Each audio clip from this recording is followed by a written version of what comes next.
Your beacon belt has one simple multi-purpose button. It is located under the LumaGlo logo in the center of the controller. Right about at the letter G. Just feel around for it, you'll find it right there. Pressing the button once will wake up the beacon and it will start showing the first pattern. Factory default is solid.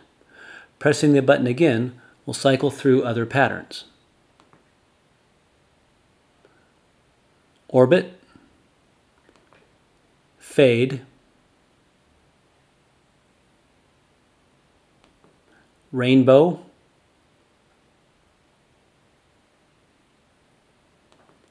chase, and then back to off.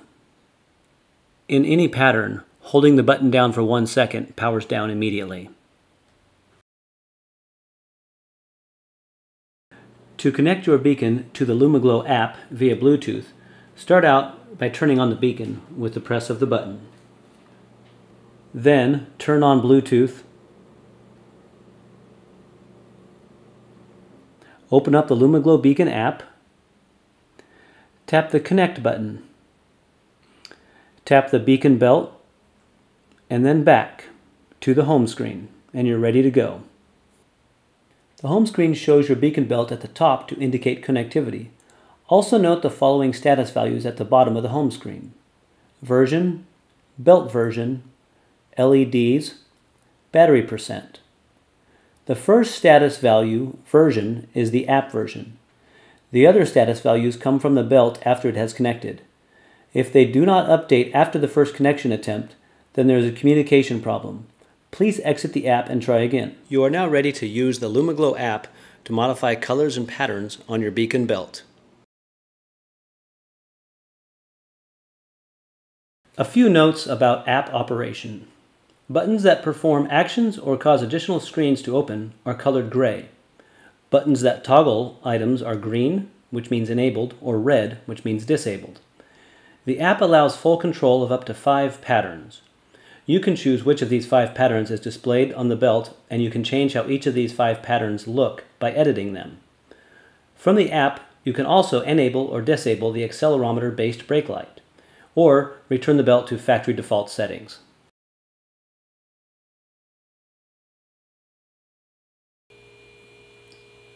The app is organized in a drill-down fashion, like writing an outline, starting at the top with selecting a pattern all the way down to what color a specific effect will be. First, choose a pattern,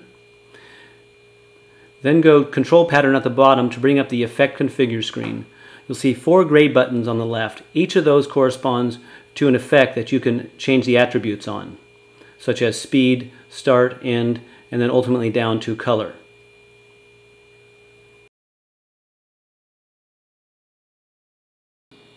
To begin, click the gray button to the right of Pattern. Scroll to find your chosen pattern. I'll stick with solid for this example. Next, hit the Control Pattern button at the bottom. This brings up the Effect Configure screen. You'll see 4 gray buttons on the left, 4 buttons on the right that are either red or green. Green means active, red means suspended, enabled or disabled. For this example, I'll stick to 1 effect per pattern. I'll choose effect number 1 since it's already active. Click the gray button to edit the attributes. Here you can choose effect type, block or comment. Each of these has a set of controls. Some are specific to comment type, like direction and length. Some are specific to block, like start and end. Combining. This is what happens when 2 effects overlap. Eclipse. The higher number effect has priority and will eclipse the lower number effect. Average is a true blend of both colors. Eclipse and average are only relevant if more than 1 effect is activated in a pattern.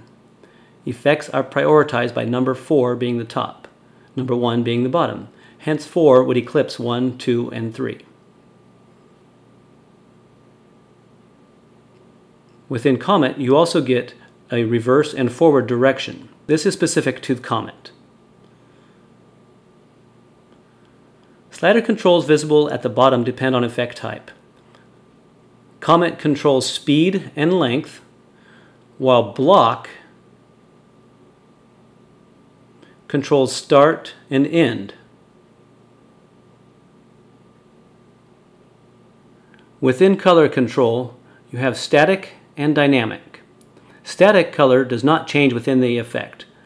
Color sliders control and adjust the value of red, green, and blue to achieve your desired color. For example, sliders with the same position of red and green will result in a yellow. All three colors together will create white. Losing the green will create purple since it's simply red and blue. You can adjust these all over the slider range to come up with your specific color scheme. For dynamic, 3 slider controls adjust the color changing speed of red, green, and blue independently. Color limit adjusts individual brightness levels of each primary color. Editing only one effect at a time may be simpler to see how this works. Once you get the hang of this, turn on multiple effects and experiment.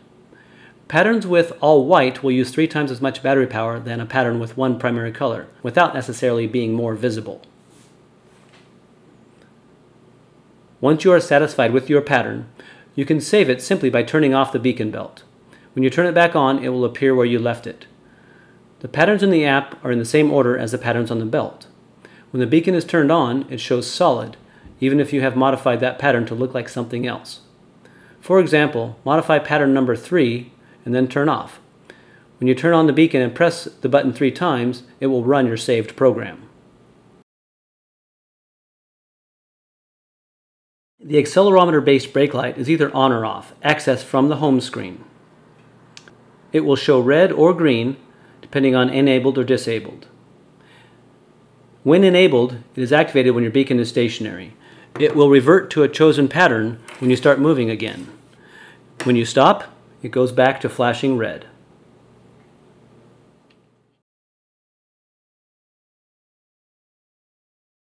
Battery level display. Press the button to turn on. There will be a brief display of green LEDs in the first 5 LEDs, which are blue, to indicate battery level. 5 green out of 5 equals a full charge.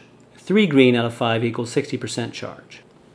2 green out of 5 blue equals 40% charge. Charging is indicated by the first LED slowly pulsing orange to green and back, and then off for 1 second. Fully charged is indicated by the first LED giving a very brief flash of green every 5 seconds. Suspended mode, you'll see, is when the first LED slowly pulses yellow. That means the controller has temporarily paused charging to allow cooling. To enter sleep mode, hold down the button for 1 second. This is visually confirmed by a quick flash of purple on the last LED and a flash of blue on the first 2 LEDs closest to the controller.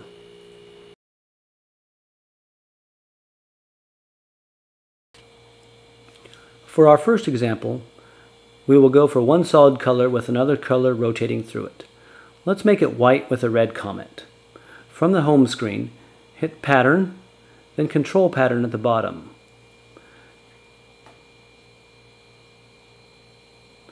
Make sure effect number 1 is activated.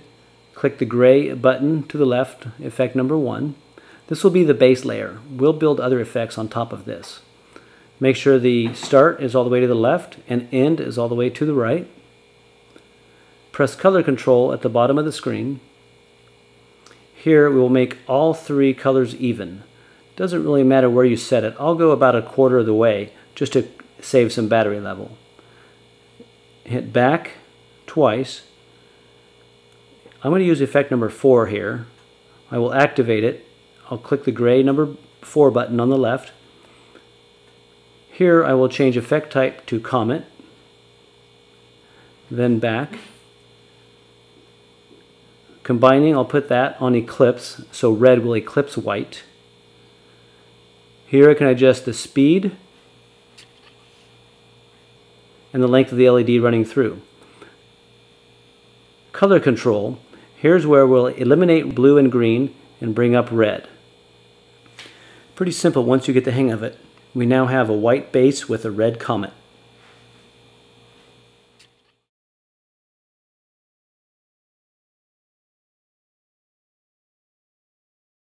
For example number 2, let's go for a simple 2-color block. Let's go for your school's colors, say green, gold, and white. From the home screen, choose Pattern, Control Pattern, Press the gray number 1 button. Keep start slider to the left. Move the end slider to 5. This will create 5 LEDs with this color.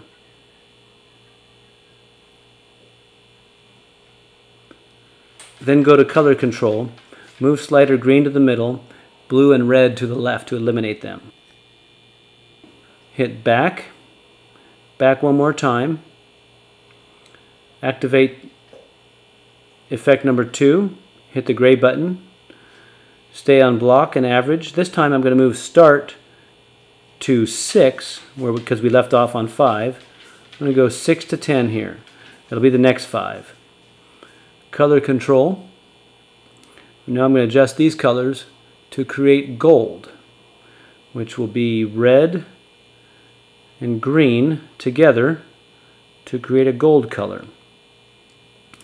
Going back 2 spaces, I'm going to activate number 3, edit, keep on block. I'm going to go 11 through 15 here. It's already defaulted to that, so we're good to go. Color control, white is a equal combination of all 3 colors. Back, back, back, back to the home screen, and you're good to go with green, gold, and white.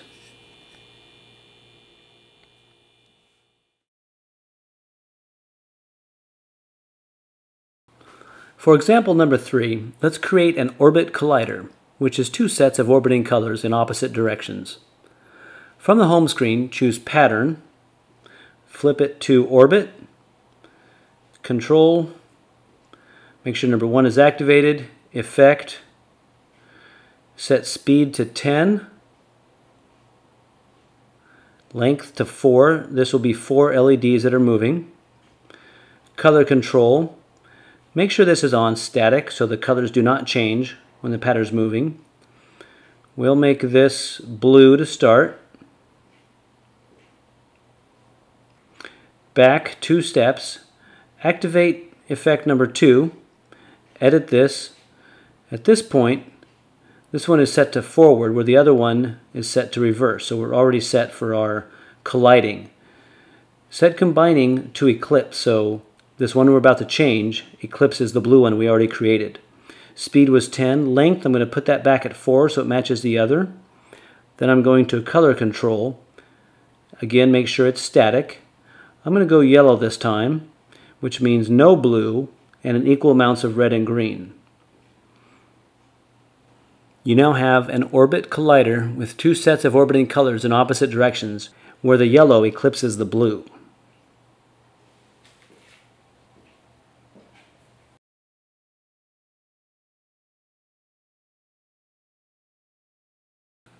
For example number 4, let's create a highly visible pattern. We'll go with an orange base with red flashing LEDs when stopped. From the home screen, hit Solid, Control, make sure effect number 1 is activated, edit effect number 1, color control, let's go orange, which means eliminating blue, bringing red up to about halfway, green about a quarter of the way to your liking. Now we go all the way back to the home page. Here we'll turn on the accelerometer and back to the home screen. We now have a steady orange light when moving and flashing red when stopped. When we move again, it goes back to orange.